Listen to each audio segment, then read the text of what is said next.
sale. Get 60 commercial ads for $200. Advertise your brand. For all your advertising needs from the pulse of the city, hiddenheartradio.com. For more information or to get involved, call 414-502-7808. That number again is 414-502-7808.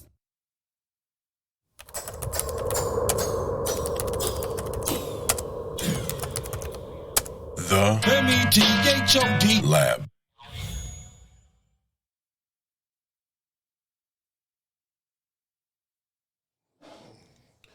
Welcome everybody to the Method Lab, to the METHOD Lab. Welcome. Today is Conspiracy History Thursday. We are here. We're ready to go. Letting you guys come on in. Enjoy the weather. It's nice in here. Nice and toasty. Nice and toasty today. Yes. Call, text, 414-502-9447. You can call and text during the show or join us on Messenger. Or go to the website, hiddenheartradio.com, where it is radio you can watch. You can join us there as well. Invite your friends. Invite your people. Join us. Make sure you can share us to your groups and all of your social media platforms. We appreciate the love and support. Here at the show, or here at the station, we have so much programming. I'm trying to get it all into my cadence. I'm off my cadence today. But yeah, join us in the morning for the Wake Your Ass Up morning show with Core DJ LA every morning at 8 a.m. As he plays the tunes that get you up out of bed, followed by the morning shift with Zaire, where you get all of your local information, your news you can use. Get that in the morning shift, followed by us, the Method Lab, from 2 to 4. Zaire does go from 10 to 2. First hour, catch it on here on Facebook. If you follow us on Facebook, as you should, you can see the first hour of the morning shift on Facebook. So, again, Method Lab 2 to 4, followed by Fire in the Streets with OG Gotti, where you get all of your latest and up-and-coming independent music that our community, those here and nationwide and from different various states, but we definitely give the platform through Fire in the Streets and the station playing independence every hour on the hour. Here with OG Gotti, our music director. So make sure you check him out every day, Monday through Friday, 4 to 6 p.m. So we have that. Mondays, Wednesdays, we have the McNeil Mix Show. He is currently touring with plays and doing other gigs, so hopefully we'll have him back here in rotation next week. But yeah, the McNeil Show, you get great mixes and you get a lot of dope interviews and giveaways, so make sure you check that out. Every Wednesday and Thursday, you get Caesar in the evenings from 9 to 12 with the Comfort Zone. Caesar. You have your Way Back Wednesdays and then your Throwback Thursdays, so make sure you tune in. I actually tuned in last night, and it was fucking dope. I really enjoyed the playlist last night, and I plan on joining tonight as well.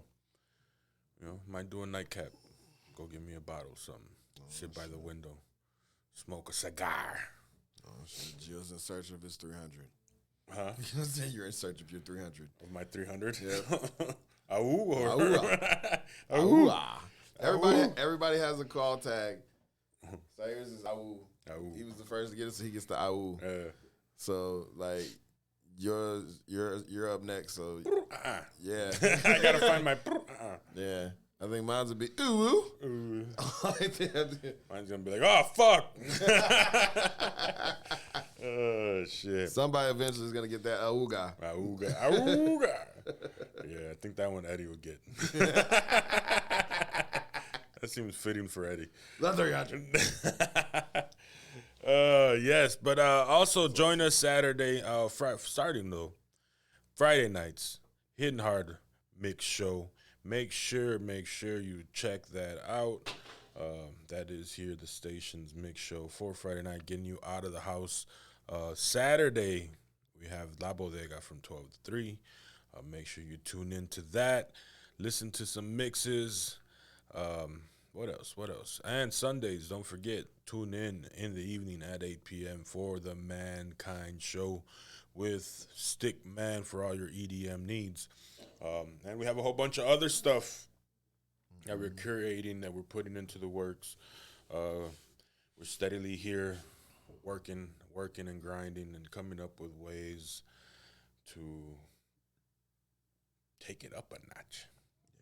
Take it up a notch. So, yes, definitely we appreciate the love and support. On that note, make sure you do not miss your chance to take advantage of the March Madness sale. You have a few days left.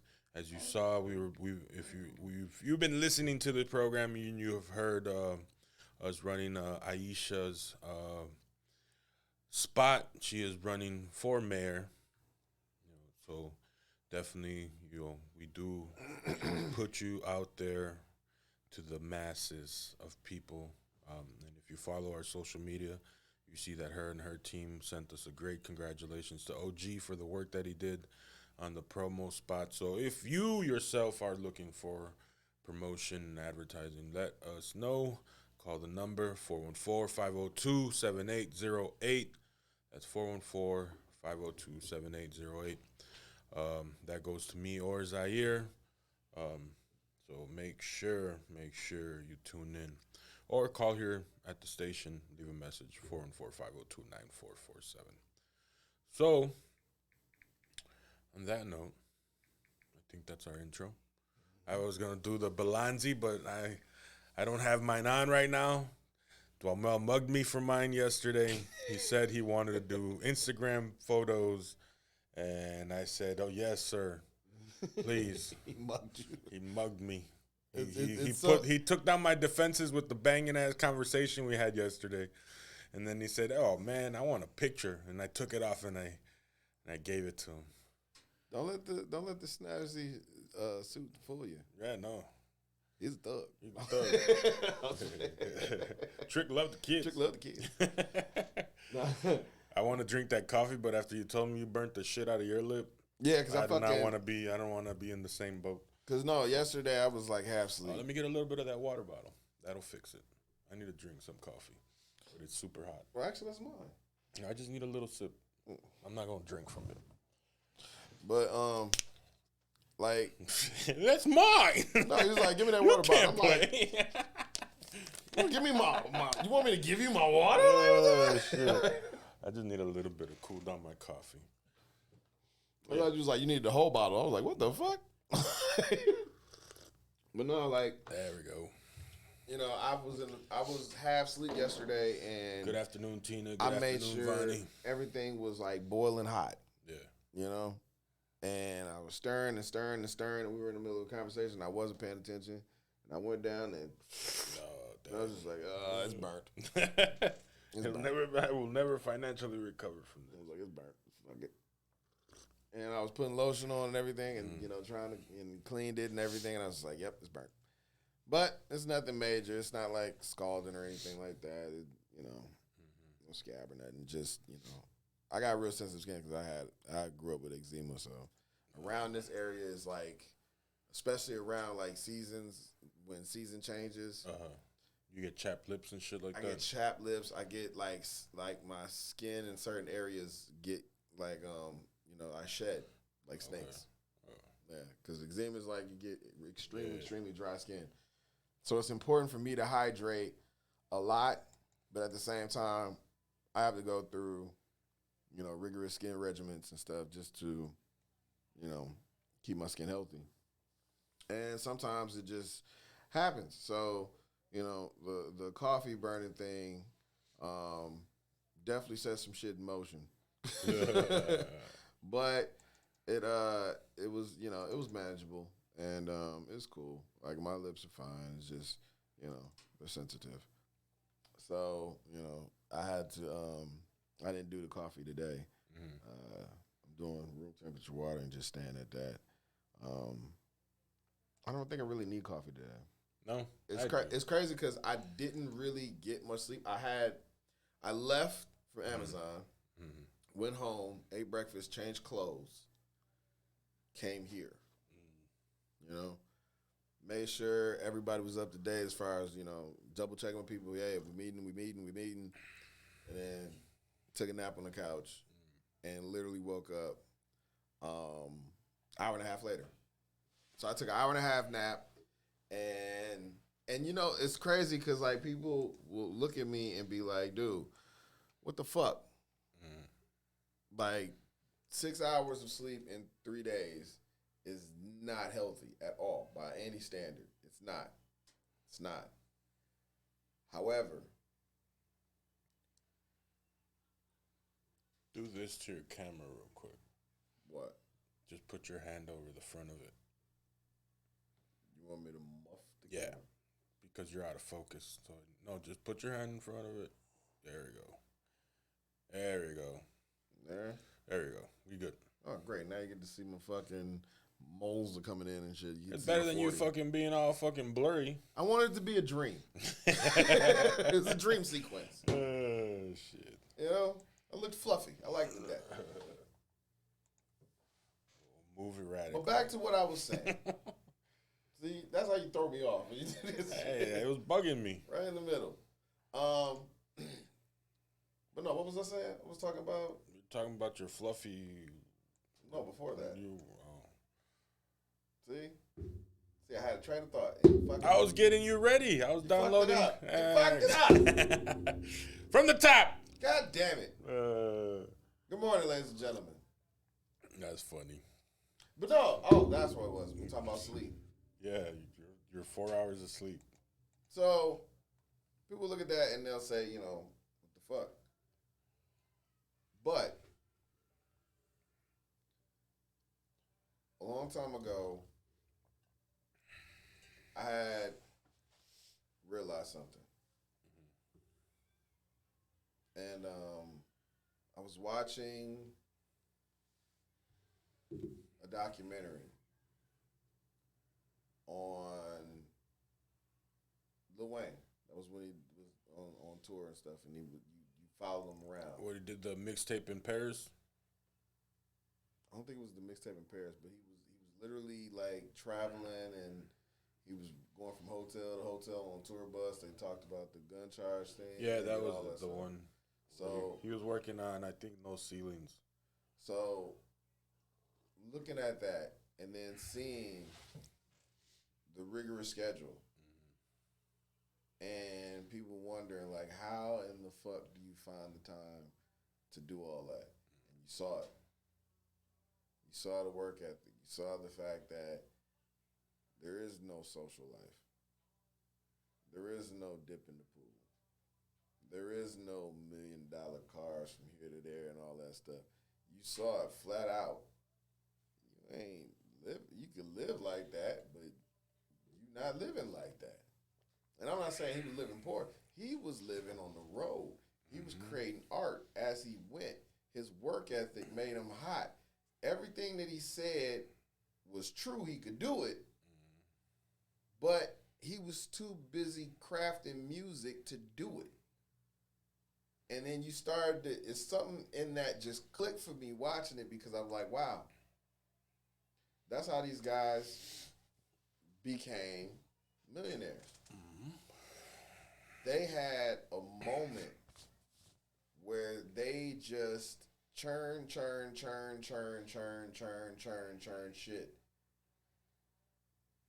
And in that era, your appearances on everybody's shit made you hot.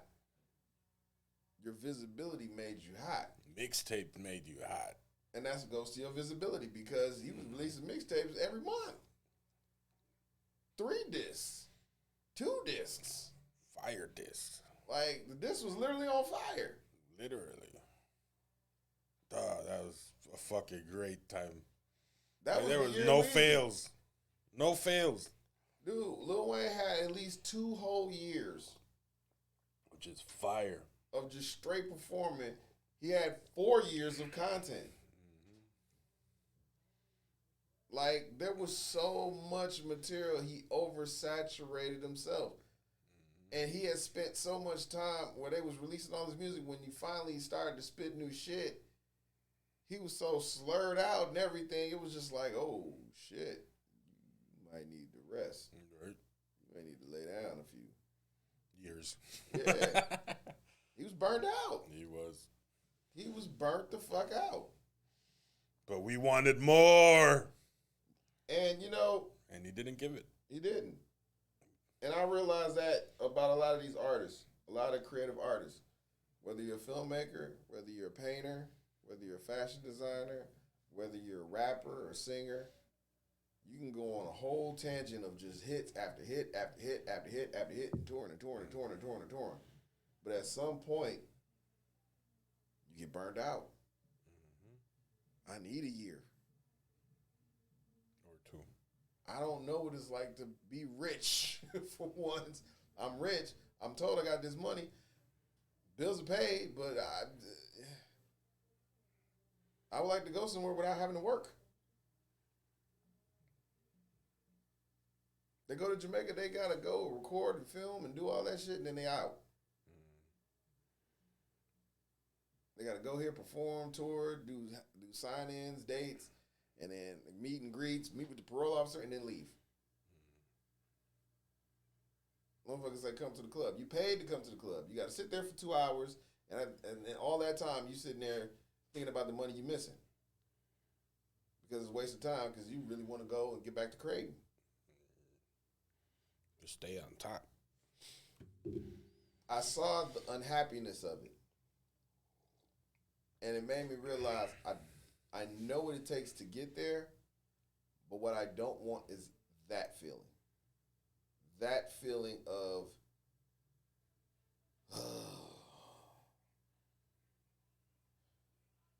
because motherfuckers that had that feeling lost it. And they were the ones that wanted to get it back, and it was never the same. It was always what they needed for them at that time. Which, you know, you never miss a good thing till it's gone. See, for me, I wanted to be humble and strong enough to be able to endure that type of sacrifice and not let it jade me. But just give me enough strength to carry it through till I'm where I need to be.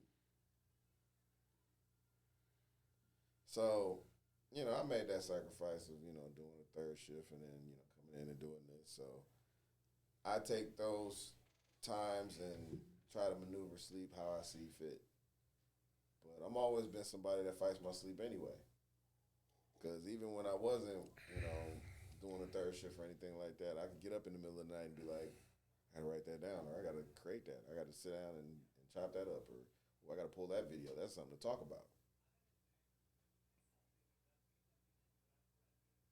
It's in you. It's your work ethic that makes you like that. Some people just naturally like that. Just can't sleep.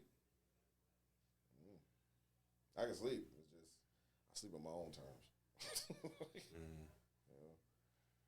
But no, I was on autopilot yesterday, and I just was not that coherent enough to notice that I was drinking the liquid magma of Mount Vesuvius in the shape of Valentina's coffee.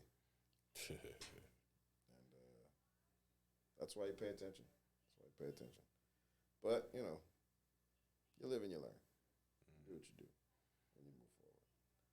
So I got my room temperature water. I'm good to go. I'm happy and satisfied with it. And it's a Thursday. And it's very Batman-y outside. Oh, man. It's gloomy. This rainy shit is just... It's part of the program, though. It is. I just can't wait to go outside and everything's nice and green. That's about it. That's what I'm hoping. I'm hoping for that. Come on, guy. But, you know, they say it didn't snow enough for it to get as green as we would like it to be. Yeah. Which sucks because our snow sucks. Like, as much as they say we need it, we really don't fucking want it. Most people want it, but I'm over it. I'm over the shit. I want some sandy beaches. Sandy beaches! Some cobblestone streets. I just want to stay in like a brownstone. Yes. I like those houses over in Washington Heights. I like the brownstone. Look. Brownstone, like real brick. Like, doesn't have to be a big house. It just have to have that Shire look. Yeah. I love that like stone look. Just, you know, just even if it's the walk down into it. And I think it's the fact that we get snow. And as kids, we always saw like those little porcelain, you know, with Christmas houses with the snow and shit. With the lamp at the end like of the stairs. It's something about having that and living in that and being able to look out the window when it's that time of the year, you know, if you celebrate that or you grew up with that, it's just it's an experience that you don't get in the West or, you know, down south. It's unique. Like when people say like, "Oh, I want a warm Christmas," I was like, "For what? Why?" Because I always imagined if it would be dope to have a brownstone where I could sit literally in my front living room window and interact with somebody who also lives in the brown, like the stairs and shit, like the Spike Lee type shit. Like I always looked at that and I was like, "See, that's dope." People walk past the community, I can say hi. You know what I'm saying? They stroll by, have a conversation. I'm just sitting in my windowsill with a nice drink, got music playing, you know what I'm saying? Just vibing with the neighborhood and shit. Seeing what everybody's up to. Watch the kids play. Yeah. You know what I'm saying? They doing jump rope. I'm talking shit. Sing the one song. Like Charlie Brown, just yelling out commands and shit. You know, just having fun. That always was a dope look to me. Always. I was like that. And plus, I could tell with the Christmas vibe, that would be dope. That would be dope. Real Christmas carol-y. You know? I had an interesting night yesterday. Filled with so much controversy. There was an incident where, you know, of course they've been on this inquisition of getting rid of people to make sure that they don't get that bonus. You're almost there, aren't you? 12 days. Ooh-wee. 12 days. Where we going to eat? I don't know. We should get some Mike Meals next in 12 days. Man, Mike Mills, tag. Tag that Yo, man. I would like a feast, brother. A feast. A feast. Most likely your fucking Cajun fucking mac and cheese. That shit is bomb. But, man. I want like 6 slabs of salmon. Oh, my God. That salmon is fucking fire, fam. Man. Just give me the Cajun pasta and that salmon thing again, man. That shit is, oof. I love it. I fucking love it. That man be throwing down. Yeah. He really do. Shout out to Belly's Bistro, man. Man, I want him to make me some breakfast food. Like pancakes, waffles, sausage, eggs, bacon. And then just add your twist. You know, I saw Xavier fucking put up this breakfast snack that I always did, where you cut the hole in the bread and you fry it with the egg in the middle. And I always did this. I never knew what the name of it was, but my Uncle Perry taught me how to do this as a kid. And it was one of the first things I ever made. And it was like fried bread with the egg fried in the middle. And you ate it. You could put syrup on it, or you could put butter on it and eat it like toast, or you chop it up like a French toast. It was whatever. But it was really, really good. Really, really good stuff. And there are like several names for this shit. Several names for it.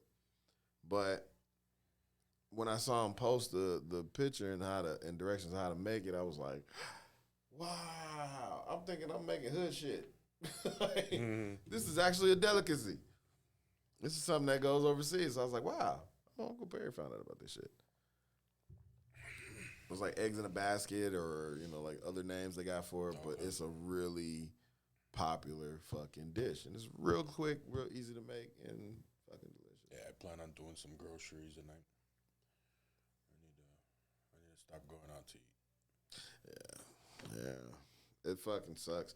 Like and it's not like he does like fast food or anything. Like we're not really doing burgers and shit like that, but there's a great Pakistani place right next door that has some amazing food. Like amazing food and huge portions. And some days when you want to fill up and fuel up, it's the way to go. Oh man. Goddamn. Make a biryani to die for. Any biryani. Kobe biryani. It don't even matter. That mutton biryani, that though. Mutton biryani, the fucking frontier rice. The pakoras. Oh, don't even get me started on the pakoras. You sons of bitches don't want to talk about the pakoras. I know about pakoras. None of you know about the fucking pakoras like we know about the pakoras. Like they know about the pakoras. They know the pakoras. They bring the pakoras all the time. Now we know the pakoras. Yeah. You want to see pakoras? You got to go through us. Ain't no pakoras getting fried out here unless they go through us, baby. Mitchell Street got pakoras on lock. Yes. The finest of pakoras. 24 karat gold pakoras, okay? Right now, people are Googling pakoras. I don't even give a fuck. No. They're fucking banging. I love them. I want some right now. I changed my mind. I changed my mind. You see, this is why I should be doing commercials and shit. I should be out there like fucking Nick Cannon and Steve Harvey. he's like, pakoras. Loud as shit. I need to get that Sam Jackson money. Be out here for nationwide insurance and shit. I'm just bullshit. But no, they have excellent food, man. And you think Steve Harvey would sue us if we what? did a station commercial in his voice? Oh, I'm not doing that. See, one thing you got to understand. I think he'll sue the shit out of us. No, it's not going to be sued. It's going to be sued. He may sue y'all. Me is going to be personal. See, that's one thing y'all understand. Like, black folks shit don't end in court. It ain't when we see you. Like, it's different. Like, especially with these guys, because right now, well, we'll get into that. We got a lot to get into. It's a very edgy time. Not only in America, but around the world. Sanctions are in danger of being thrown out there. Joe Biden keeps encouraging people not to fuck with Russia no more. So far, he's gotten most of Putin's friends to block him on Instagram and Facebook. No. He can't get no Netflix. They can't get no Hulu. They can't get no Amazon Prime. Packages ain't going out there. Where you at, Seth? Dude. You need to do the what was the name of that movie they did on Kim Jong-un? Oh, fucking the interview? Mm-hmm. I need a sequel in Russia. No, then they'll drop the bomb for real. Yeah. They'll drop the bomb for real. Korea could have dropped the bomb, man. We would have been like, we deserved it. Right. We almost went to war with this bullshit. That movie was terrible. I watched it. I watched it not too long ago because it had been a while. And I found it funnier. But I still hate the fact that we almost went to war for it, and that's what makes me hate it. Yeah. Because it was not worth I want my laugh that. back. Yeah, it felt undeserved. Like, to watch it out of that context, out of that time, it was funnier to laugh at. But I remember waiting like, oh, man, this has got to be funny.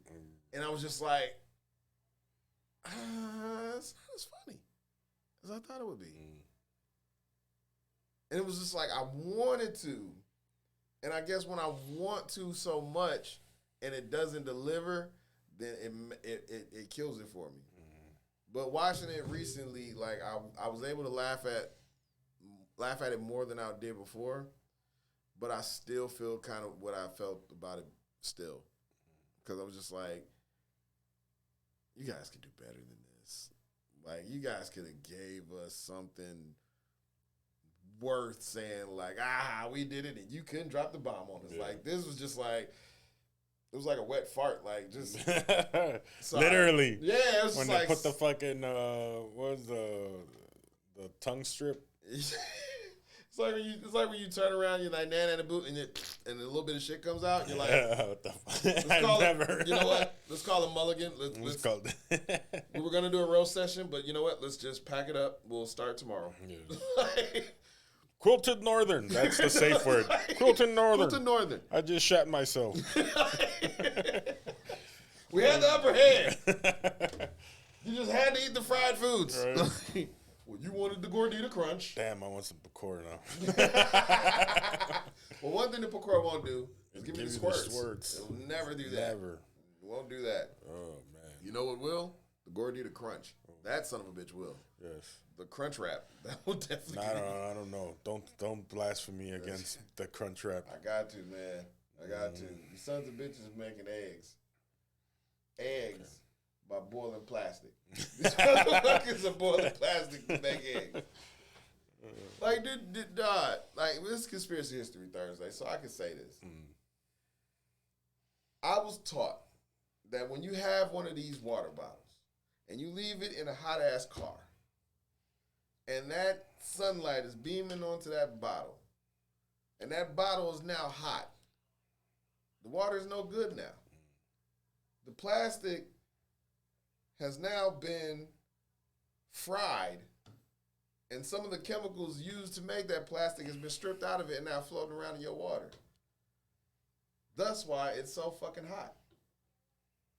And the same chemicals are the same shit that they would find in cancer patients and Coca-Cola and nicotine cigarettes and all of that shit.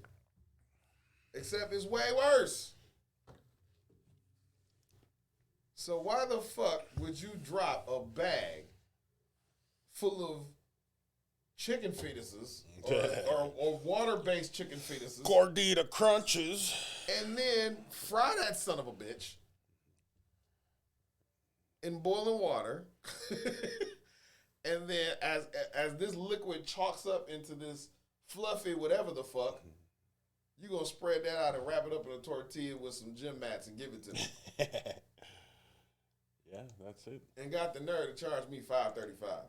Ain't that a bitch? You better throw some cinnamon twists and a Baja Blast in there and a couple more. Baja Blast! Right. Have you seen that soundbite? With fucking Hank Hill? He's like, I'm going to go to Taco Bell and get a Gordita and a Baja Blast. Why the Baja Blast? I had too much time on my hands. That's funny. Man, this is Conspiracy History Thursday. We are ready to go in and give the people the business. And we want you to know that today is a day where we dive in on things like religion, politics. We did touch on religion yesterday, so today is strictly about the politics and other shit. The stuff in between, the things that make things operate. The subtle injustices in between the lines and the justices that take place between the knuckles, right here on the streets. You see, around you people are safe. In your high-rises, your townhouses, your brownstones, your condos, your condominiums, your apartments, your shelters, your fucking innovated schools into apartments, whatever places you live in, you're safe. Around there, justice is blind. But around here, that bitch got eyes. Yeah, All in the eyes, Chico. All in the eyes. Okay? Now, we like to keep our eyes glued to the streets and glued to the news and glued to everything that's going on.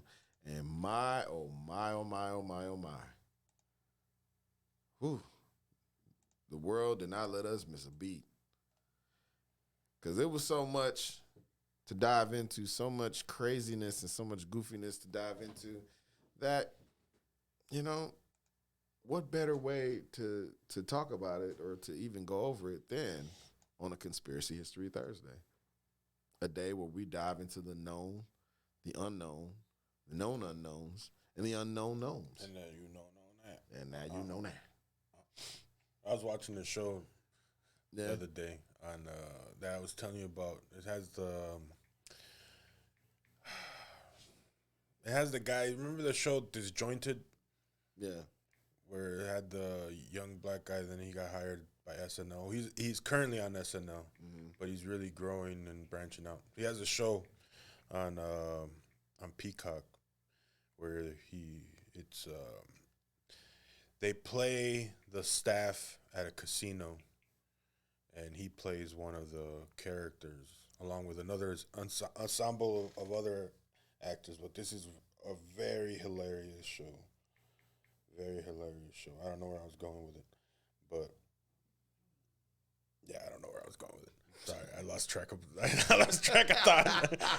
I just got lost in the skip. But it's funny because you said you were talking about Disjointed and then you just derailed. Right. I got caught up in the season finale and shit. Like, why the fuck didn't they give him another season? They forgot. There was somewhere. They forgot, just like I forgot. They were just like, right? Were we supposed to do something? 3 years later. Shit. Yeah, that's how it feels. But now that I'm already there, I'll continue giving you a quick little check out this show. It's on Peacock. Freddie Gibbs plays the manager of the casino, or of the staff. Man, this show is very hilarious.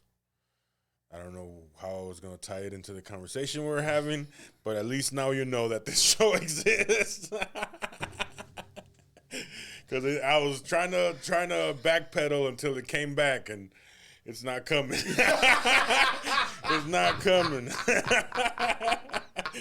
It's not today. They want to reschedule. Oh, God. Oh, my God. Shit. I'm trying to remember. Who's the fuck? Do you remember who? I'm having a total mental blank, even from the Disjointed thing. Okay, real quick. I'm trying to remember the director of those films, the 16 Candles, the Breakfast Club. Oh, shit, I don't know. Planes, Trains, Automobiles.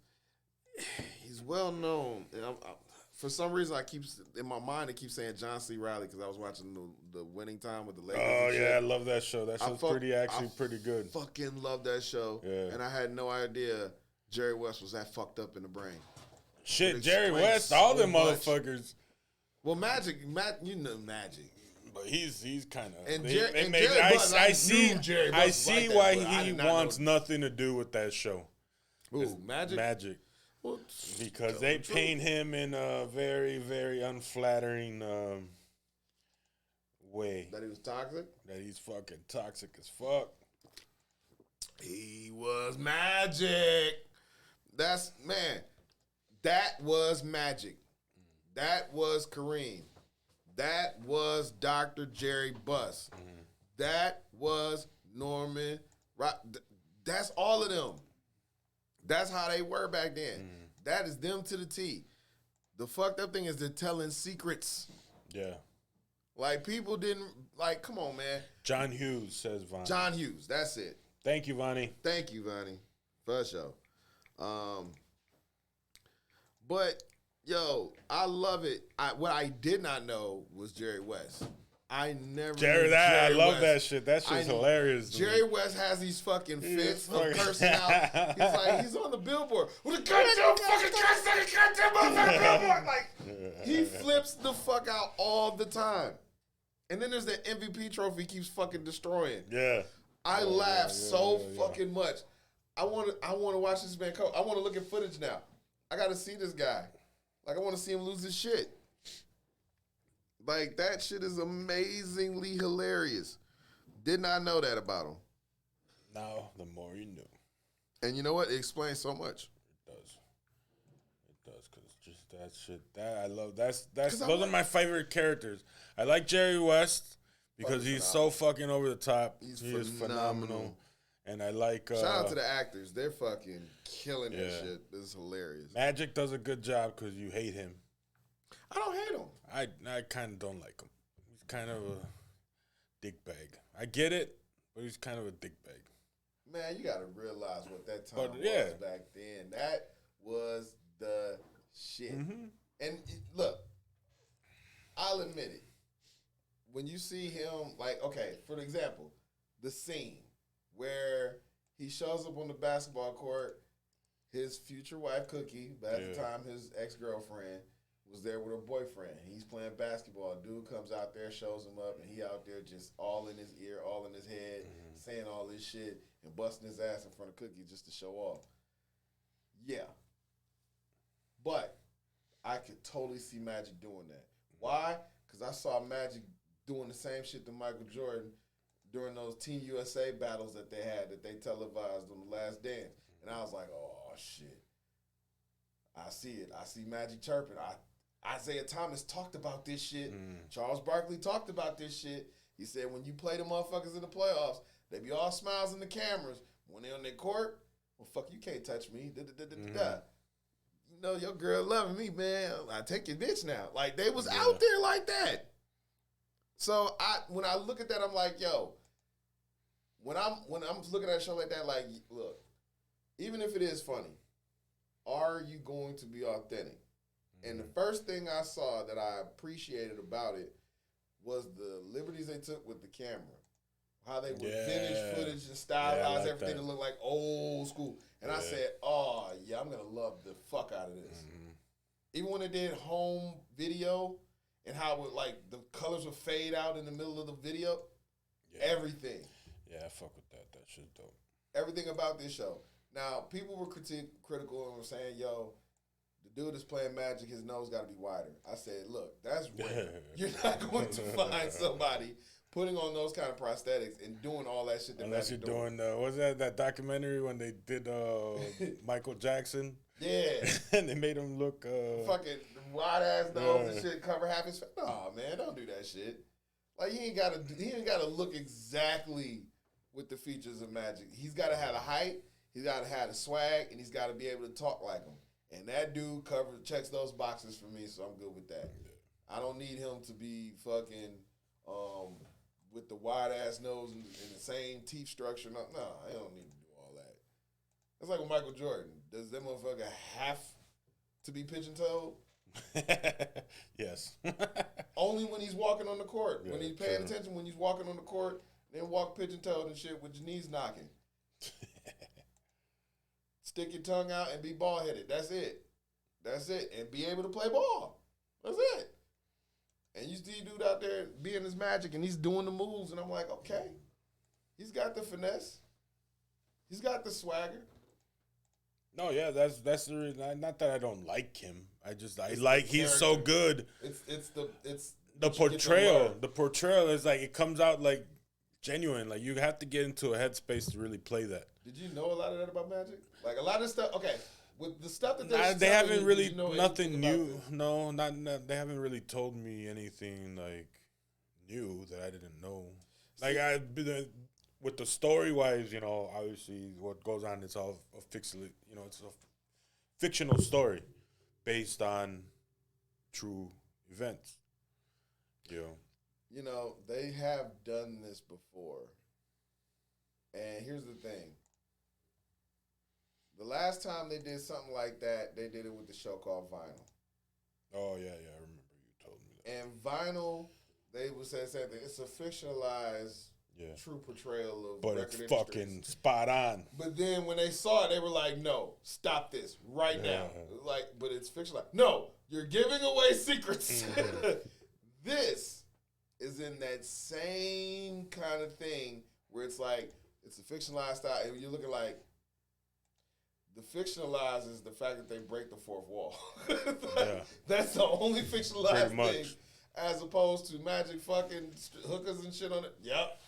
Jerry Buzzer. Yep. Jerry Butt. Yep. Jerry West. Yep. Norman. Yep.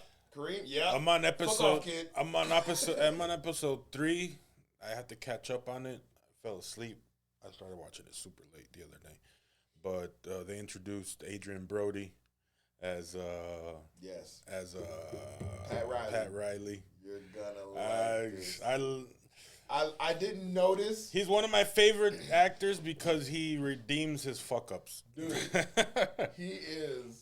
he's got such a great role in this. Yeah. And I did not realize how much Adrian Brody in this series looks exactly like Pat Riley. It's not that he looks like him naturally. It's that he committed to the hair, the mustache, and the mannerisms of him, even the way he talks. And it's so funny the way they describe the way Pat Riley talks. And I was like, that's what made me say, did they get his approval for this? Yeah. They make him sound like fucking Joe Biden, real spaced out. The way they describe, I'm not gonna say the way they describe it because then I gotta fucking make statements and shit apologizing to motherfuckers I ain't even talking about. But the way they describe his voice and the fact that Adrian Brody committed to giving you that voice, I'm like, damn, did they all feel this way? Did they all think that about Pat Riley at the time? And most likely, yeah, they all felt like that. Because they didn't get it from nowhere. True. But the way they describe, I was cracking up. I was like, oh my God, they are not holding back. Because they always break the fourth wall to tell you, it was really up. They'll say how it went down, and then they'll break the fourth wall and tell you what's really going down. Yeah, so you have the check in the mail. We really don't have $700 million, but we'll move some shit around and sell some pussy and whatever. We'll get it. Damn. But that's how it is. That's how it was. That's how it was. Anybody that goes into a purchase of a sports team, especially back then, when you look at it back then, it looked so clear-cut and dry and easy. But imagine, if you will, in that economy, trying to come up with $714 million. Gas is only $1.99. like straight up. To make $714 million, you had to have some shit. You had to have it. Because the motherfuckers that had it, they let you know they had it and acted like they had it and was not looking down. Only to acknowledge that you're down there. And they're up there. Like, man, that the good Lord intended it. Whoo! $714 million. That's how much they were worth. That's crazy. That's insane. That's crazy. And I don't know. I like the fact that today. What Mel says, Balanzi. I'm telling you, he's a competition. He's gonna get it. You know what? Let's start him off with something interesting. Are you guys excited for the Elvis Presley movie? Only I got to see who's playing him. I looked at that. Yeah. I got to see who's playing him. I'm not too excited. I saw the trailer. It looked good. Tom Hanks plays his manager. So there's a trailer. Yeah. I'll wait. Yeah. It's a decent trailer. They make it seem like it's a Carney show. But see, because they put Forrest Gump in the fucking film. Yeah. That's what pisses me off. Like Hollywood, oh my God. They will find any way to tie a universe together like Forrest Gump was there. That's funny because Forrest Gump is there. He did not, exactly. He did not steal it from black people. He stole it from a kid with polio, a white boy, like America thought he did. No, man. Stop doing that shit. Stop that shit. If you're going to do it for real. If you're going to do that for him, then fucking give fucking Prince a goddamn fantastical fucking story. Or Michael Jackson a fantastical fucking story. No, don't. let somebody make it and then find funding to distribute. Because I don't want Hollywood to have nothing to do with the Prince story. They're going to fuck it all up. Like they doing this Elvis thing? Yeah. Well, if they give it the treatment, it looks good. Who's but like you Elvis, said, though? I don't know. It's some young kid. I don't know if it's the kid that did West Side Story or. So wait, are they focusing on young Elvis or are they focusing on like all Elvis? No, they're starting off young, and how he got his gospel. You know how he stole the music, and then they go into how he acquired the taste for teenagers, and then they go into. Kung Fu But Elvis? the it doesn't really focus on Kung Fu Elvis in the trailer. The trailer kind of gives you the origins. You cannot tell a complete Elvis story without talking Austin about Butler Kung says Fu Duhamel. Elvis. Austin Butler? Yeah, that's the guy's name? Yeah, he's playing. Austin Butler? Yeah. Austin Butler? Who the fuck names these kids with this intention? Austin Butler. A butler from Austin. He sounds like a fucking B-class wrestler. Like he's from British and he fights with his arm behind his back like a gentleman. All chest slaps. Right. All the time. Sir, do you smell the thrashing I'm about to give you? Like, what the fuck? Austin Butler.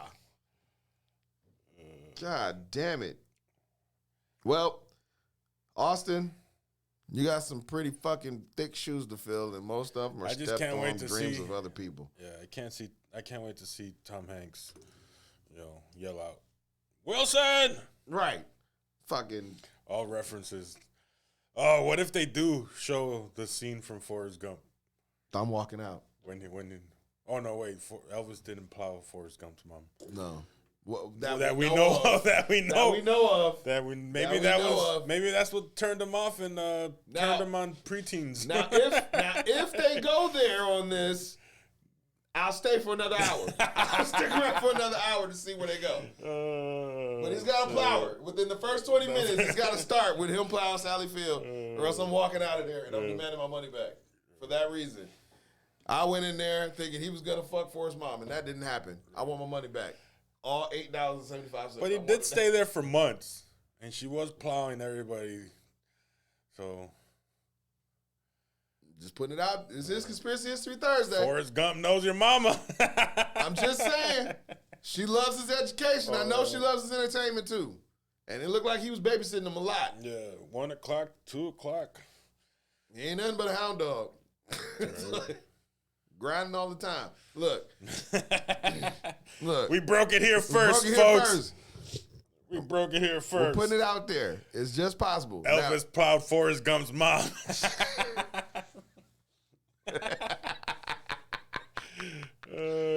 She went back for that broom. Hell yeah.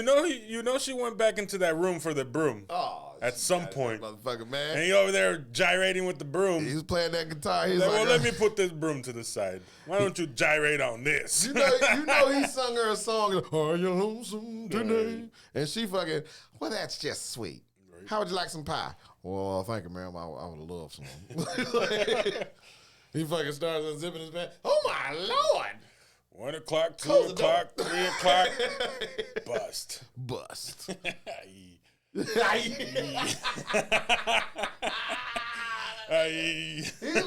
an IE member. Elvis Presley is a fucking IE alumni. Class of 62. He could do that while eating a peanut butter and pickle fried banana sandwich. So nasty ass. That nigga tooth been dead. He didn't give a fuck. That's funny. He been red winging since the beginning. Since pterodactyls. Oh, man. Shit. He's the original Ranger. I swear to God, man, that's fucked up. His last few words was, I feel weird. Were they? I feel weird. Baboosh. I don't think we in Kansas anymore. We are never going to be allowed in Nashville ever again. Never. After this. Oh, my God. I want to go. I want to go to the museum. Fuck it. I don't want to go to Graceland. It just... It's like touring fucking R. Kelly's house. I wonder if R. Kelly did have that big ass furniture he had in his videos. Yeah, he did. That was the one in MTV Cribs. We were watching one of the videos the other day. He had this fucking massive ass love seat. I think it was half on a baby. Huge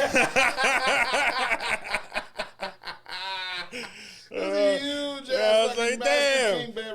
No, he had that's Gotham City. He had the. That's what I was saying. I was gonna talk about that one too. I was like, what the fuck?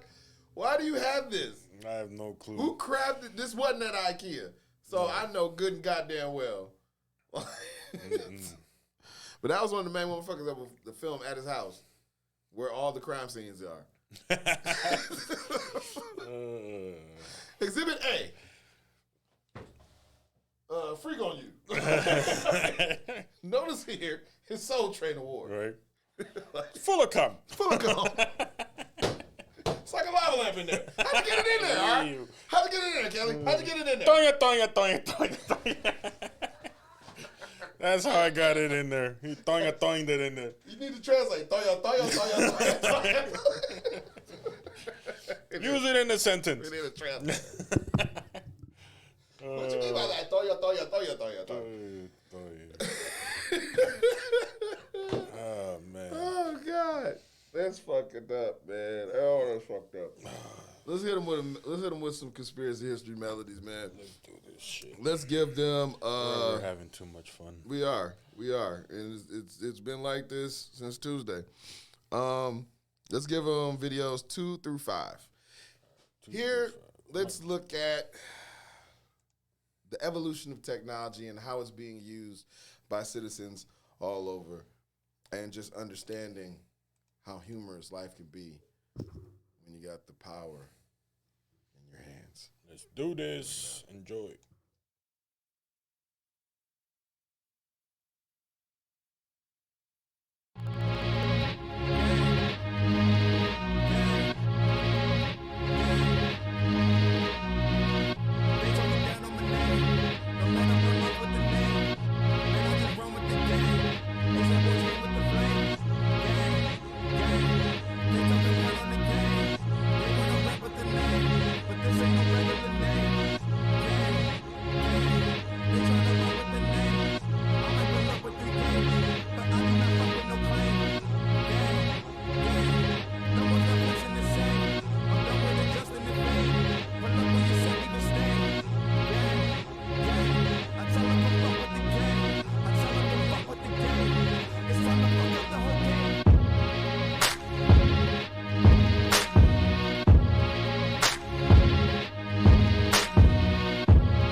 So the state of Tennessee is attempting to take over a small black town with majority black leadership over a mismanagement of funds that they weren't responsible for, while simultaneously Ford is planning to build a plant by 2025 nearby that will bring over 25,000 jobs and billions of dollars to the local economy. Does that sound suspicious to you? Because it sure does sound suspicious to me.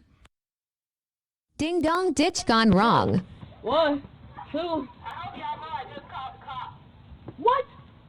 Yo. Alright. We're not ding dong dishing. Alright, so they were being extremely immature. I told them to stop. That's why they stopped. I hope you're listening right now. It's not my fault. They were. Their parents don't know this. I'm protecting them. I told them to stop. And we were going to play hide and seek. So we stopped. I apologize for the inconvenience, and I apologize for these kids messing with y'all. But we stopped, so please don't call the cops, because I can't afford this. My mother is at home. I mean, we have other people watching us, but please, are you listening? Can you please answer if you're listening? Ma'am? Ma'am? Ma'am, are you listening? Ma'am? He's quick. Oh, he's wicked. Hey, you blowing. I race him, Joe. I race him. Oh, we didn't talk about all. All right, so you've heard about EVs. You know people have range anxiety for getting them.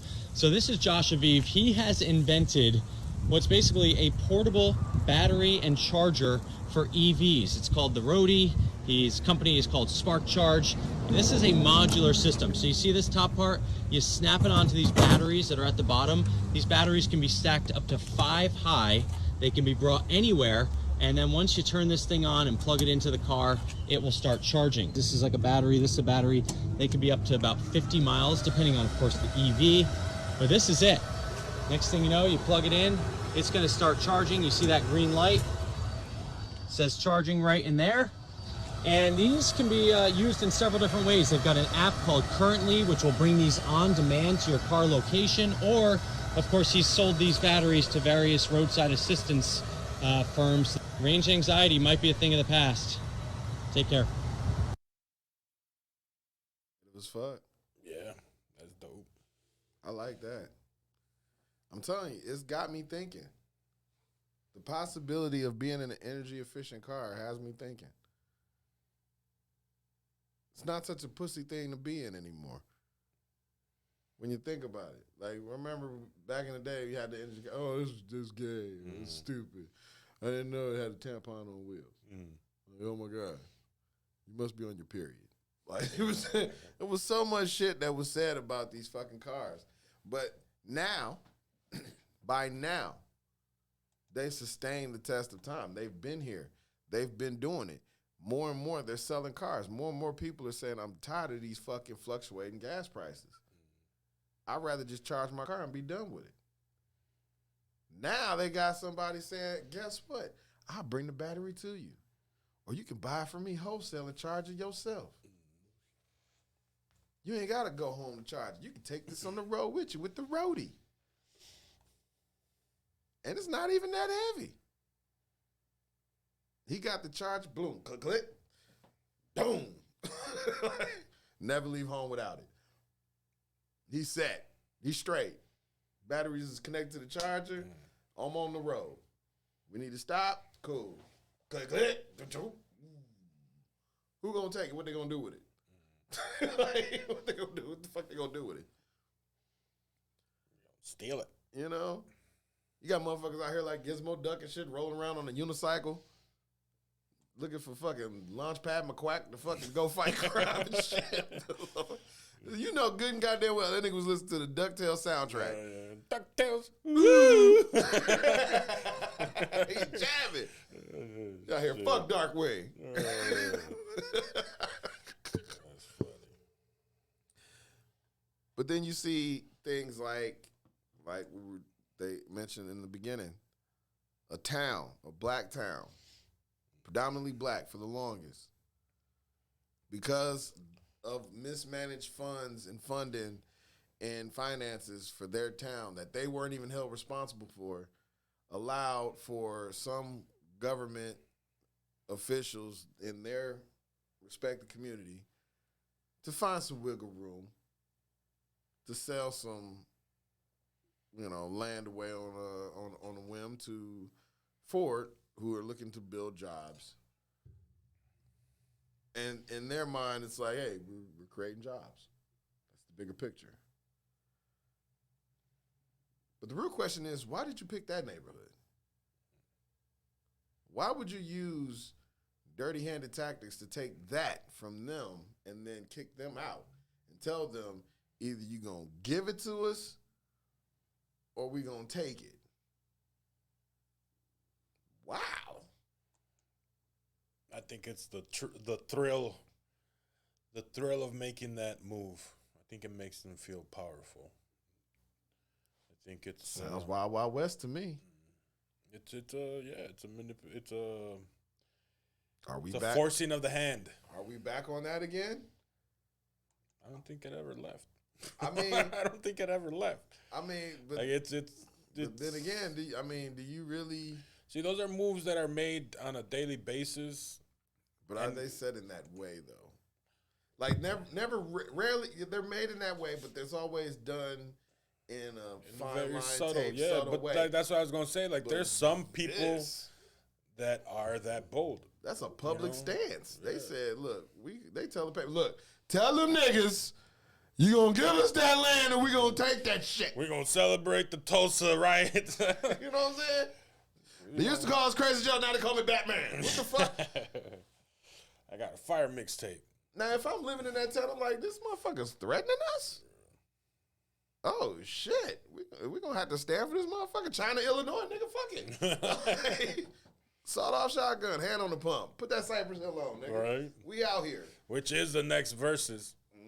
Cypress Hill versus Onyx. Oh, shit. Yo, hide the ceiling. Sticky Fingers gonna shoot that bitch up. And it's gonna be the wrong direction too. Right. This cockeyed ass. He gonna shoot the children's section. That 5-year-old Duncan. He had 2 weeks to go. He had a kilo. Who am I getting my connect from? All right. Speaking of rappers and shit and celebrities and shit, obviously there's one that took a very interesting turn. Could you direct to videos 6 and 7, please? Yeah. Take a look at this, y'all. Maybe not. Oh.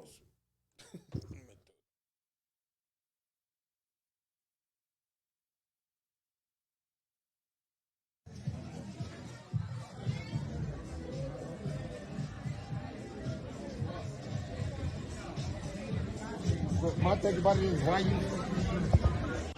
I'm at Noble. Look what I run into, man. Yeah, you see my man shining. That's Sersky. I'm a gorilla in a fucking scoop. Finna pull up in the zoo, nigga. So, nigga, who the fuck is you? I don't know, nigga. No, nigga. Pull up. You have a lot of fans and a lot of people in the vibe that I will not. The fact that you would give my address out to people and I'm getting threats to this day is unconscionable, and I do not forgive it. Man to man, I don't fear any man on the face of the earth, especially you. If I had a problem with you, I would never say I'm gonna send my goons. It would be me that saw you.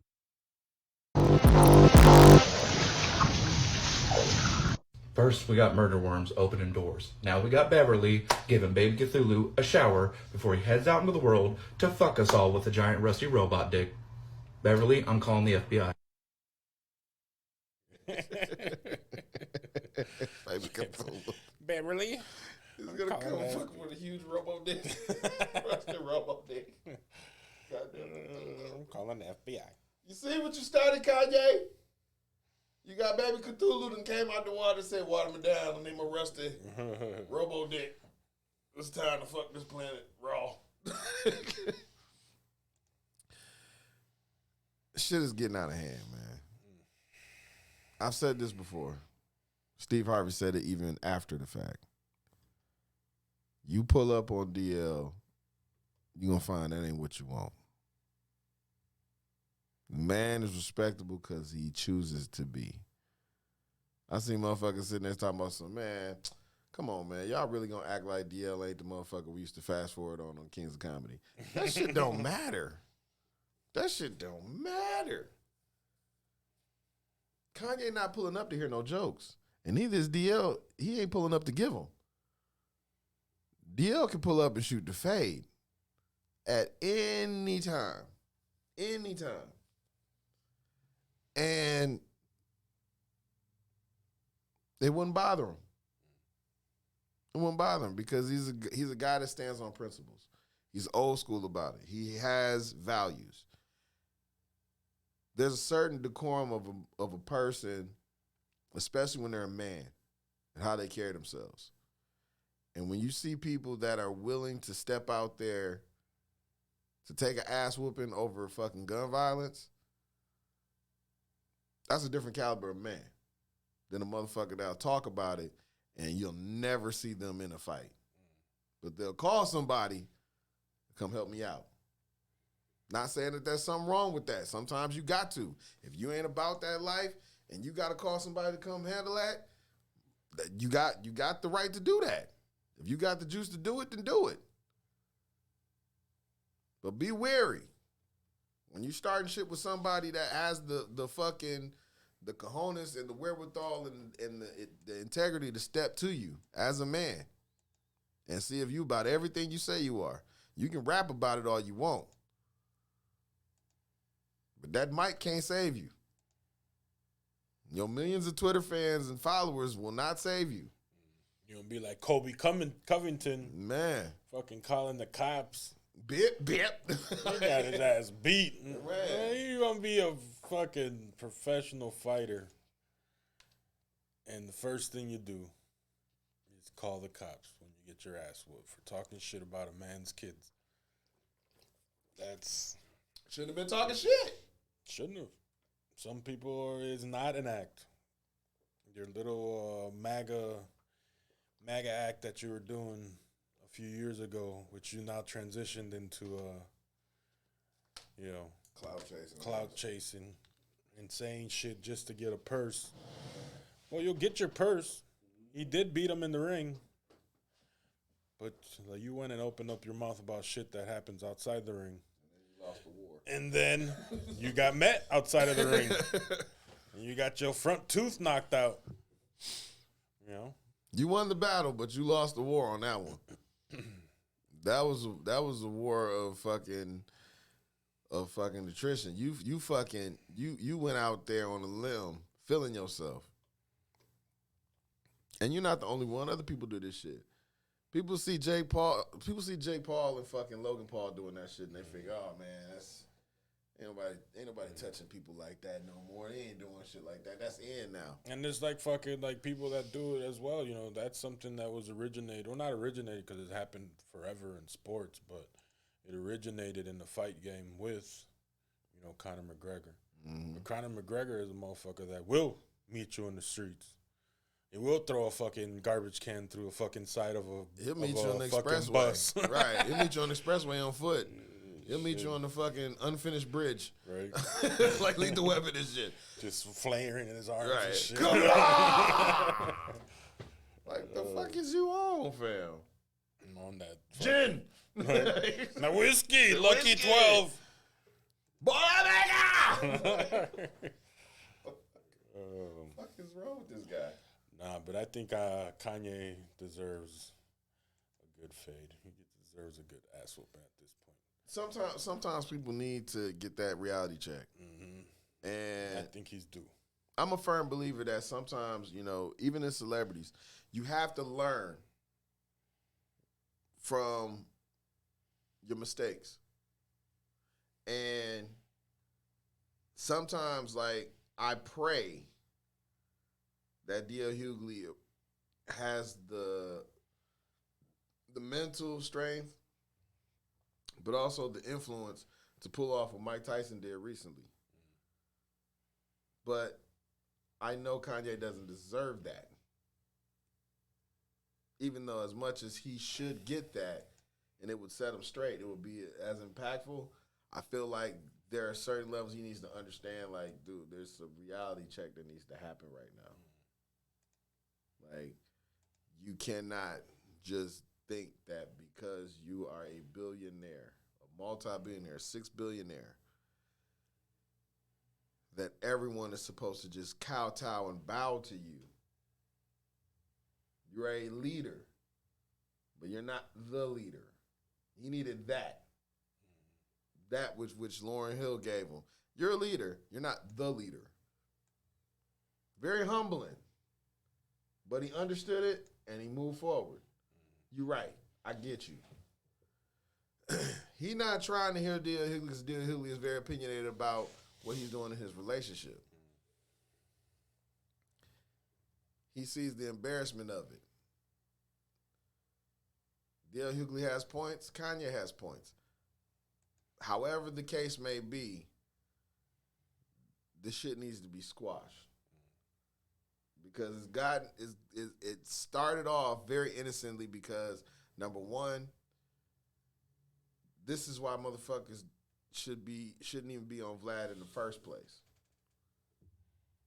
Because this is the type of shit that happens. This is why motherfuckers stop fucking with him. Because he will set shit up like this. Now, this is going to be an issue between the two. They never had a problem with each other before. It was never even an issue before. Now, they can't be around each other. Now, Kanye can't focus on what he was doing before, which was the process of getting, attention on Larry Hoover. As soon as he does the concert, all this shit comes out. Then Vlad puts up the fucking video just so that people can see him spaz out on Pete Davidson. Then he's interviewing D.L. Hughley. What you think of that? What you think of that? What you think of the shit? And D.L. Hughley answers. It's baiting. It's all baiting. And that's the type of messy journalism that people got a problem with today. That's why motherfuckers say fake news. Because y'all will take something and fucking twist it and spin it and make that the article instead of fucking concentrating on everything else that interview was about. It's just something to bait a person into going crazy. Because that's really what it is. For the clicks. It's a distraction. They needed Kanye distracted. And now he's taking the bait. And D.L. Hughley took the bait.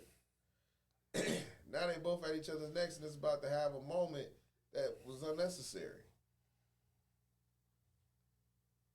So, it's ugly. It always feels to me that it references, it's like a reference back to the movie that we watched, the Fred Hampton movie.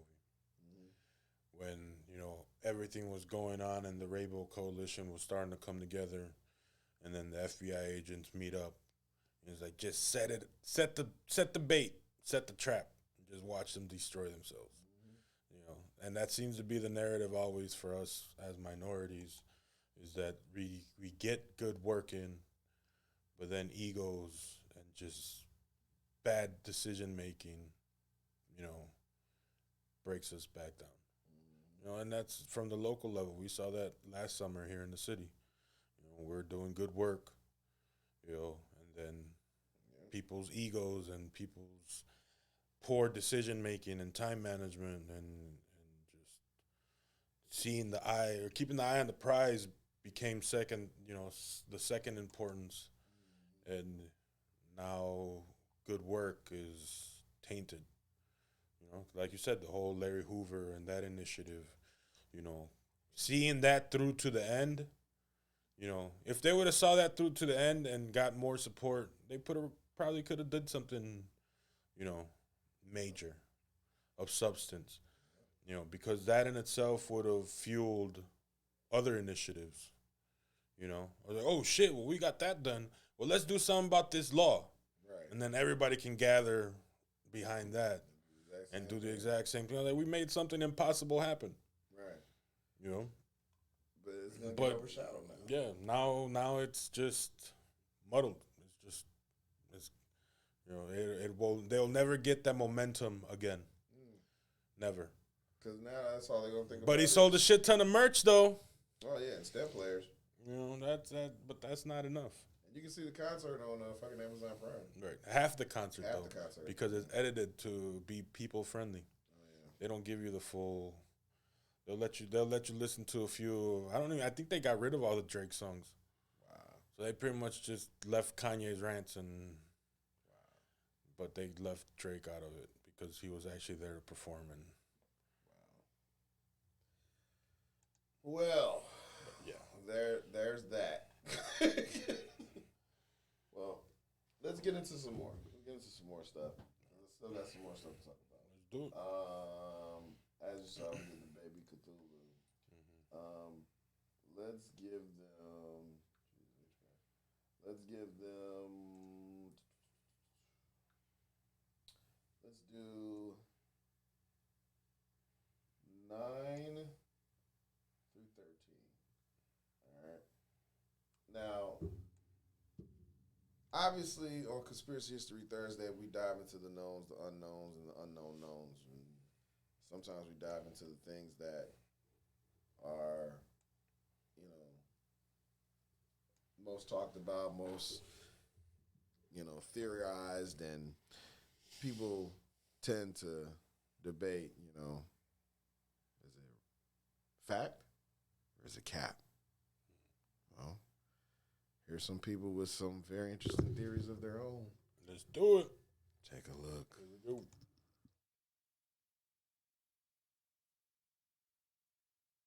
Time to get paid, blow. Time to get paid. Time to get paid, blow up like I'm blowing up like you thought I would. I'm blowing up like you thought I would. And if you don't know, I'm blowing up like you thought I would. I'm blowing up like you thought I would. It's all good. I'm blowing up like you thought I would. I'm blowing up like you thought I would. And if you don't know, I'm blowing up.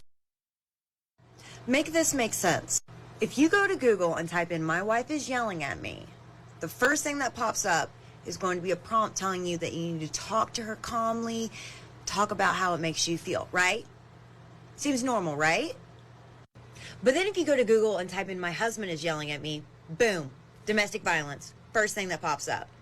So it only counts as domestic violence when a man is yelling, but not when a woman is yelling? Make that make sense, because I'm confused.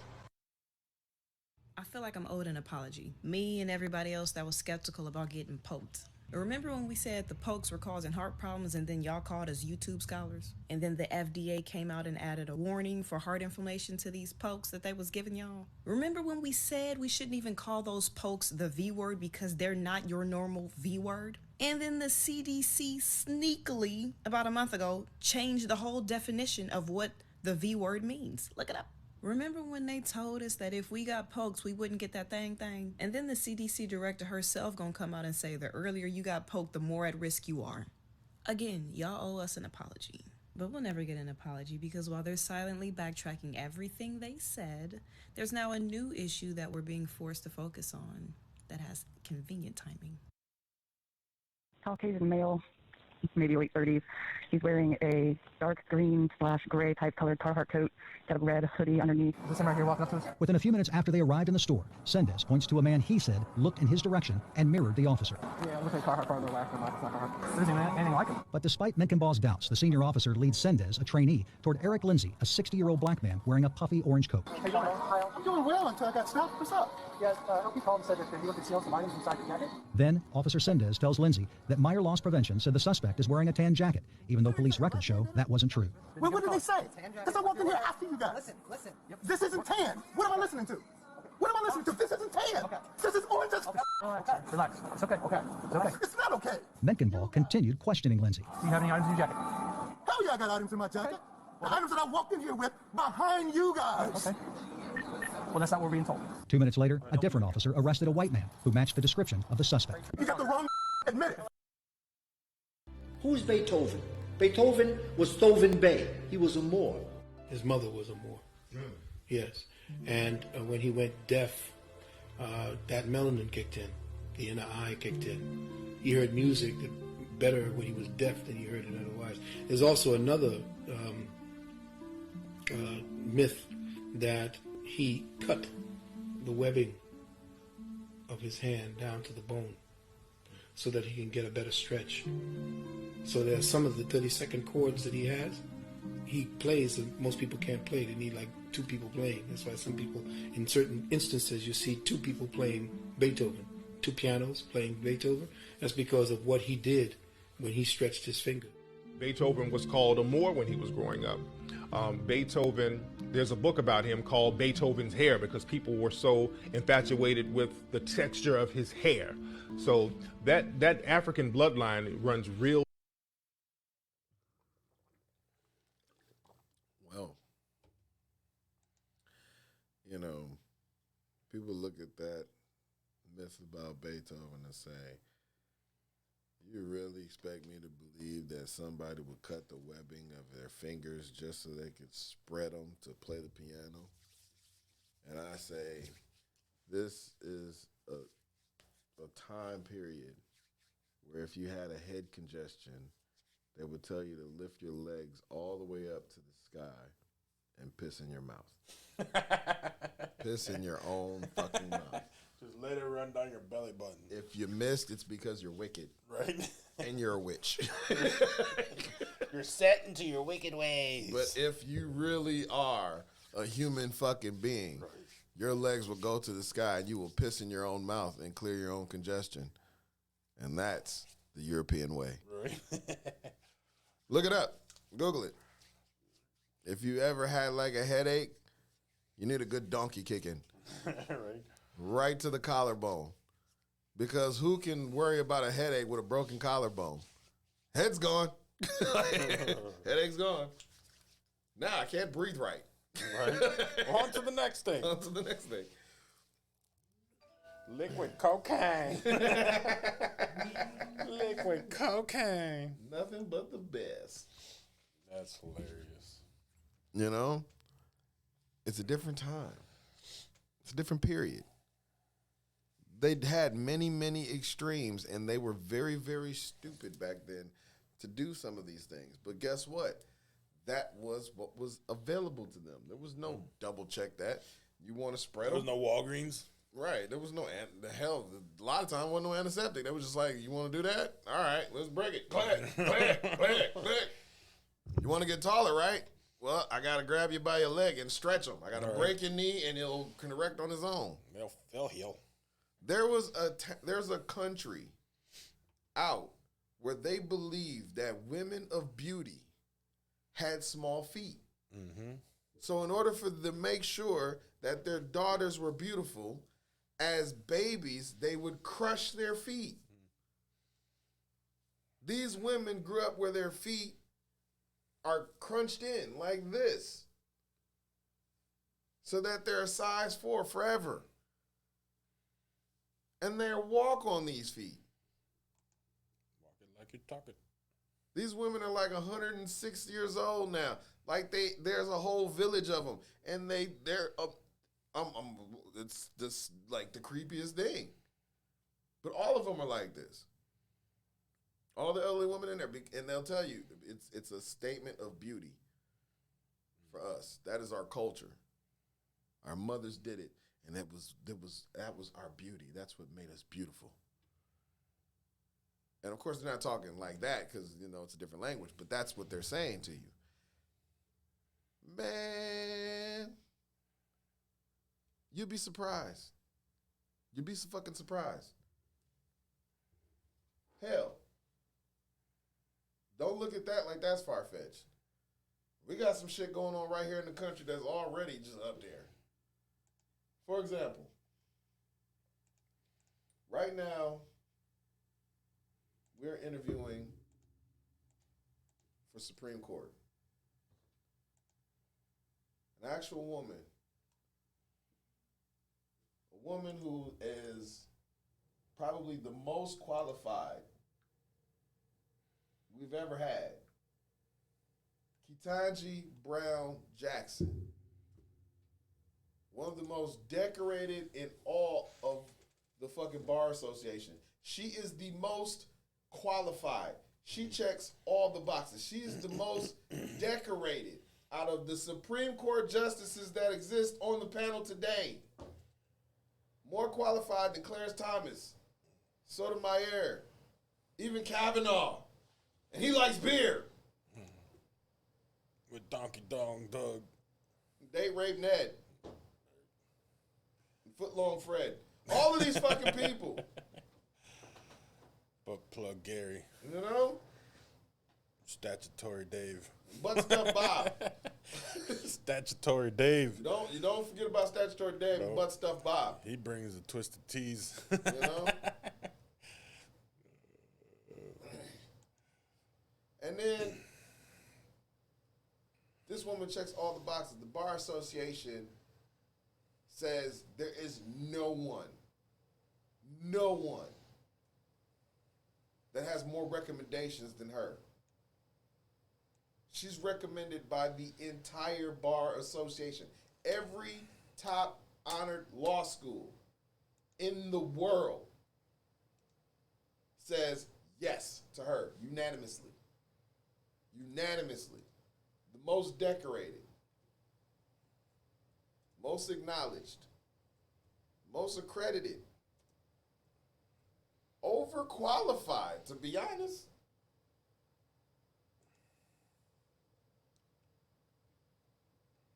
But here, at the SCOTUS Inquisition, our chief priest, our chief high priest of all haberdashery and bullshit, the Zodiac killer himself, Ted Cruz, was determined to conduct his witch trial. I mean, his fucking SCOTUS interview. He was determined. First and foremost, we're going to establish, can this bitch read? And then we're going to establish, does she believe in the Lorax? Is there really a cat in the hat? And does she know about the whereabouts? Because if she doesn't, she's plotting. I want her to answer the question. How much wood could a woodchuck chuck if a woodchuck could chuck wood? They're sitting there and fucking got the board out and shit, asking the shit. Can you explain what a Wiz Khalifa is? Oh, I was told to ask this by the mayor of New Orleans. Do you know that? Nope. Oh, you don't believe me? Yo, if you haven't been watching this SCOTUS interview, this is some of the most highly offensively entertaining shit. Because it hits you in a way where if you're somebody who looks at someone who obviously is very good at their job and they're given a great opportunity, and then you see, oh shit, you're the most recommended out of everyone that's sitting on that panel of fucking judges. Hell, you're more decorated than, well, you're more recommended than fucking RBG. You checked all the boxes. Every one of them. Some of them you look at, they're recommended by 2 or 3 out of 5. She got recommended by all of them. Every last one of them. With flying colors. They're like, yes, we need her. And then you see them get up there and they have nothing of merit to really ask her. And you just see her have to sit there with a poker face and play along. And it is the most uncomfortable. It's hard to watch sometimes. But at the same time, you laugh because you see it all in her face that she is stone cold. That's how good she is. And you're like, damn, I'm impressed. Take a look. See it for yourself. Check it out.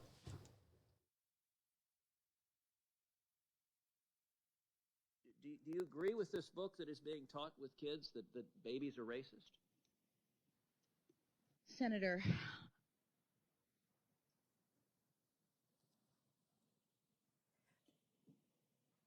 I do not believe that any child should be made to feel as though they are racist or though they are not valued. I don't believe in any of Senator Coons. Why are you not allowing her to answer the question? There's You're not over another the time senator by here 2.5 that you've not allowed her to answer the question. I'm not asking another question, but allow her to answer the question, Chairman Durbin. Thank you, Chairman Durbin. Why do you not want the American people to know what happened in the Stewart case or any of these cases? Chairman Durbin, I've never seen the chairman refuse to allow a witness to answer a question. You can bang it as loud as you want. Well, I can just tell you, at some point you have to follow the rules. Okay, will you let her answer the question? You've been interrupting, and by the way, with Senator Graham, it went 10 minutes over. You've taken a big chunk of the time. Will you allow her to answer the question? You've given her. Why are you afraid of her? She's welcome to answer it right now. Will you let her? Senator Coons. Will you let? So no, you don't want her to answer the question? Senator Coons. Will you let her answer the question?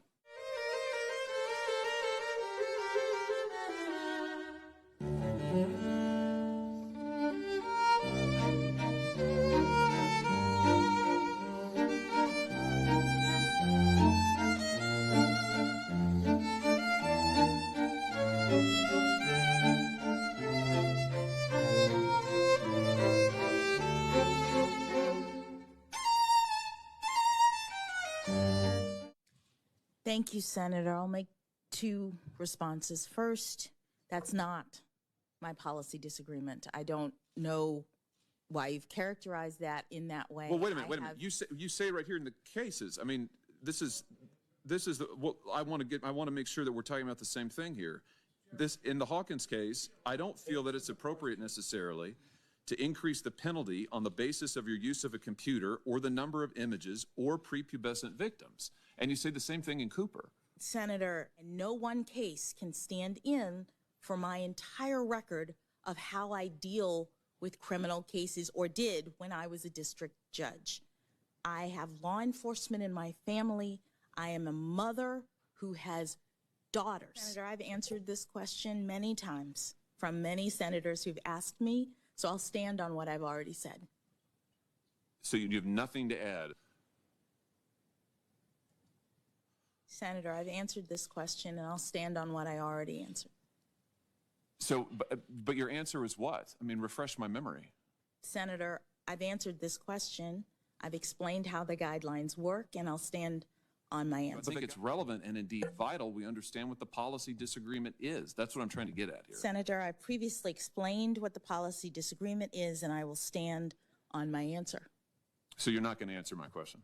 No, I've answered your question in my answer. You haven't answered my question. I'm sitting here asking you, and you're declining to answer.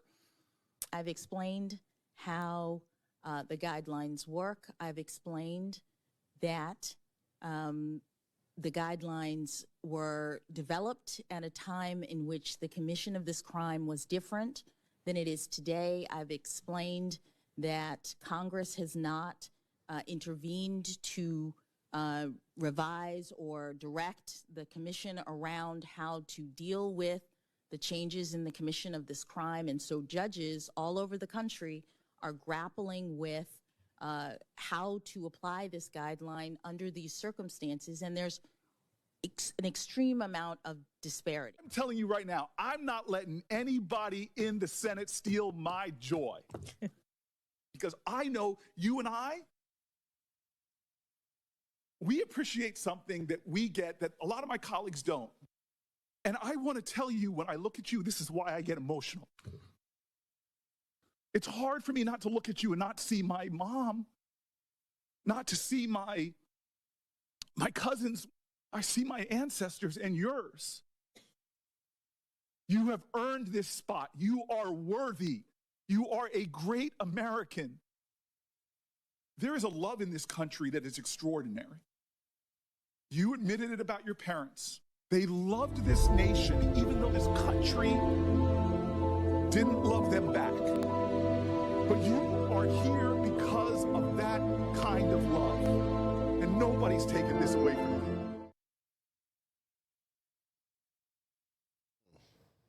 you. Now,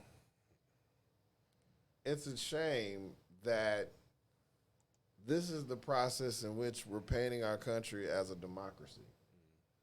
Where we're getting up there and questioning how she parents her kids based on the books that she buys her kids, like Rainbow Fish, or books that teaches kids about the equality of race. And they saying, so you believe in critical race theory? I'm sorry if I was not raised to murder people based on their zodiac. I'm sorry if I didn't get a Robert Downey Jr. movie where I get to stalk Mark Ruffalo. I'm sorry I didn't get to do that. Like some Senates did. But anyway, this is the democratic process in which we are flaunting for our country. A bunch of pissed off Republicans that have more questions about her functioning on such a high level of efficiency. And we have more questions on that than the guy who came out cranked up on 11, letting us all know that he loves beer. And he is more than qualified for the job. And we sat there and we said, okay, this guy is obviously cranked the fuck up. and we're sitting there saying he's a patriot. There is nothing about his decision making that made him look anywhere close to a fucking functioning human being. Yet, we sat there, we roasted this man, we laughed as a nation at the picking and choosing of this man and the questioning of this man. And yet, here we are with someone that's qualified, overqualified, too qualified, hell, more qualified to be the president than the president. And we actually let Fatty Boom Boom, the Zodiac killer, sit there on his fucking goatee, smelling of fucking Oscar Mayer and fucking defeat, sit up there and question this girl, question this woman, question this American fucking citizen, this person who did her due diligence, went and did her education, did all the classes, put in all the work, made all the efforts, checked all the boxes, more boxes than he checked, and she has to qualify her answers over and over again for motherfuckers that didn't. This is why motherfuckers unplugged from working. Because there was always someone who was not qualified, was not deserving, sitting there being a gatekeeper. Why? Because if you're too smart, you'll figure my shit out. And you'll pull it right from under me. That's what I get when I look at Ted Cruz. That, and the fact that his collar stank. Like Crisco. Oh, man, you know it smelled like stale Fritos. It's fucked up. Smells like Vintners. It's like dill pickle. You know, those type of people disgust me. Because they're out there making decisions on behalf of the nation. And they swear up and down that they serve, but they only serve themselves. And then it makes you wonder, all these motherfuckers out here threatening to shoot at politicians. Not one ever caught this nigga in the elbow. Not one. Not one ever. Popped this nigga tire or something. Like, did you not see him? Is that it? Is it the goatee? You don't know if that's him or not? You don't know if it's him or George Lopez. You don't. You don't anymore. You really don't. He looks like one of the truck workers. He does. You put a brown vest on that guy, he just blends in until he starts talking. And then he leans back in his chair and does like, well, you know, oh, that's you. I should have known, you smug bastard. I really hope Miss Jackson does get this. I know she'll get it. I know she will. But it's the fact that the whole world got to see this. And most importantly, the nation did too. So make sure that you make that your priority. Getting sons of bitches like that out of office and out of the decision-making chair. Because those motherfuckers should be the ones answering questions. I'll be damned, this motherfucker ducked a town hall meeting and want to sit there and ask this woman over and over again what the fuck she meant 2 days ago. I'll tell you, man. This is why women feel unprotected. This is why. And it made it so bad Cory Booker had to fucking jump up and say something to sway it. Because what they were doing was unfair. It was unfair. And you could see it on her face that she was tired of the shit to the point it's like, man, I don't even know if I even want this shit anymore. And sometimes you got to remind people, no, it is important that you sit up on that chair. It could be so much worse. But we need you on that chair. We need you up there. You look at the list, she's the most qualified. The most qualified to make a clear and concise decision. She's recommended by everyone. All of them, 2 to 3 out of 5 at best. No one's got over 3. Only one has over 3. And that's Clarence Thomas. That's fucked up.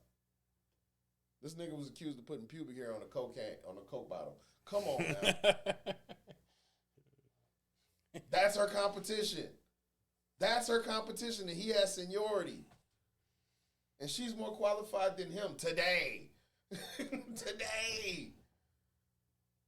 He been on the Supreme Court this long. He don't even talk no more. He just sit there. Just sit up there and shark. That's all he do. He won the Too Loud challenge. He been won that shit. Ain't no clapping, just straight. Yucky. I rule for you. Flatulence. You know? We need her on there. We need more qualified people like this to get into those seats, to take those stances, to appear in front of them, no fear, to live like that.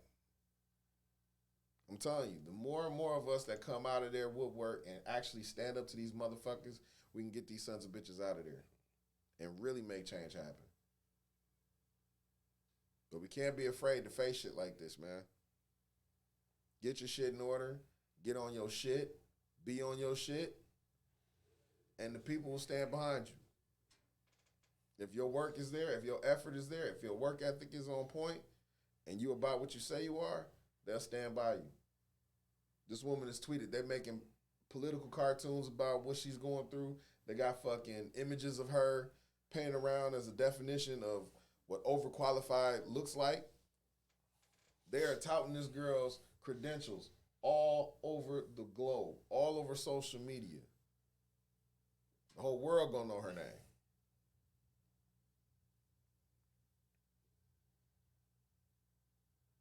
You gotta reach for the stars. And don't look down. This is an impossible view. That's when you know you're on the right track. You can't even look down no more. Because you can't even see the floor. That's when you know you're there. That's when you know you're on the right track. She can't see the floor. All she sees is her goal. And if they're not going to give it to her, something just as better, if not better than that, is going to come in her play. So, my applause out to her. I think she should be protected at all costs. On that note, ladies and gentlemen, this has been the show for Ted Cruz can eat a dick. 2 dicks sideways. Bag of baby dicks. Gobble, gobble, gobble. All of them from Steve Buscemi. I cocked them. That's what you Shit. So on that note, ladies and gentlemen, we are out. Fuck his ugly ass kids. Shout out to Blancy Jury. Method Lab 22. Get you 20% off. Holla. We out. Later. Later.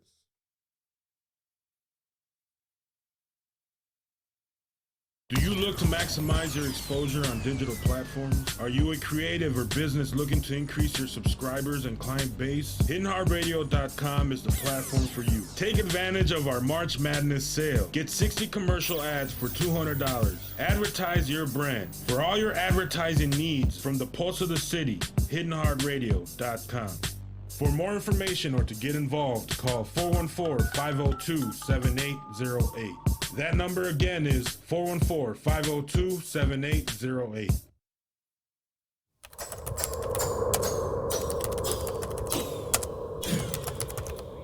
The METHOD Lab. This is Hidden Hard Radio.